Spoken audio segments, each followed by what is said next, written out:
Dear students, ये human health and disease का lecture number 5 है।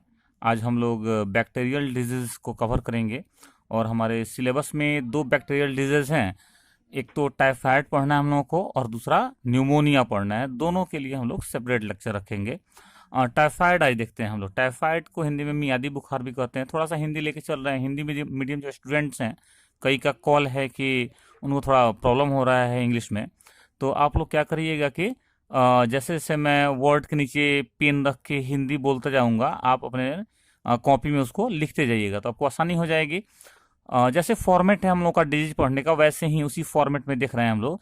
सबसे पहले कॉजेटिव एजेंट का बात कर रहे हैं। तो टाइफाइड का कॉजेटिव एजेंट या पैथोजन साल्मोनेला टाइफी नाम का एक बैक्टीरिया है। ये बैक्टीरिया कैसे एक हेल्दी बॉडी में एंटर करता है, मतलब मोड ऑफ ट्रांसमिशन क्या होता है, ये देखें अगर तो ये बैक्टीरिया दो मेथड से हेल्दी ह्यूमन बॉडी में एंटर करता है। एक तो है कि कॉन्टामिनेटेड फूड और वाटर के द्वारा।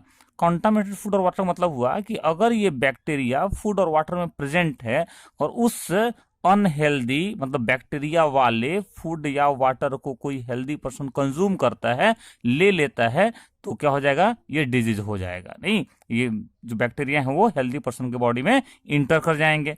और सेकंड है, बोलता है कि बॉडी के अंदर जब ये बैक्टीरिया प्रेजेंट होते हैं तो वहां से ब्लड के द्वारा बॉडी के जो दूसरे ऑर्गन्स हैं वहां पे ये रीच हो जाते हैं, तो वहां पे पहुंच जाते हैं।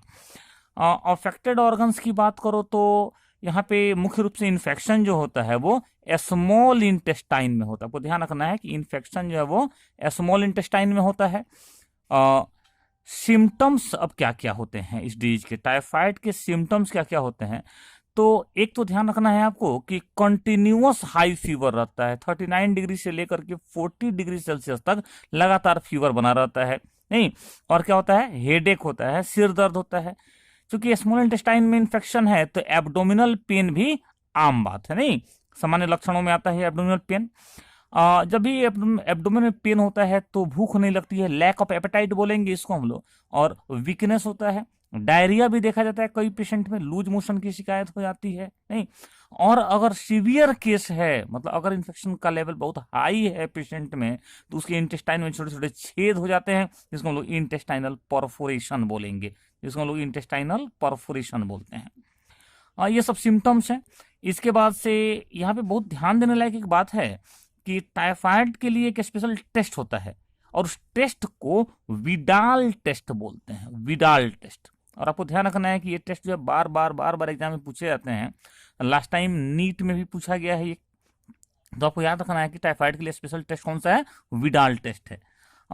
ट्रीटमेंट की बात करो तो एंटीबायोटिक बैक्टीरियल डिजीज है तो डॉक्टर की सलाह से, डॉक्टर की एडवाइस से एंटीबायोटिक का यूज करेंगे और उसका फुल कोर्स लेते हैं तो ये क्या हो जाएगा, पैथोजन हमारे बॉडी में सब डिस्ट्रॉय हो जाएगा, किल हो जाएगा और फिर हम ठीक हो जाएंगे।